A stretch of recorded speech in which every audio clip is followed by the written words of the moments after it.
Рік тому ми купили новий будинок, простори, 2 поверхи, 3 кімнати, велика ділянка з вже дорослим ландшафтним дизайном, поруч Дніпро, ліс в кінці вулиці, навіть своя банька, все як я мріяла. Ми його відмили і одразу почали там жити.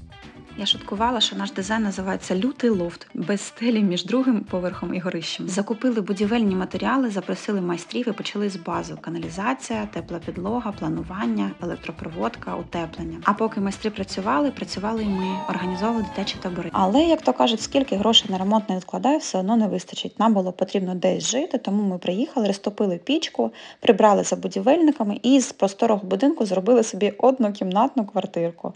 Естетикою Pinterest, звісно, не пахло, але ми створили свій затишок і нам було комфортно. Піднакопичили ресурси і продовжуємо роботи. Завершили другий поверх, переходимо на перший, все несеться. А що б обрали ви? Орендоване житло з комфортом на період ремонту чи жити в своєму та наповнювати його своєю енергією?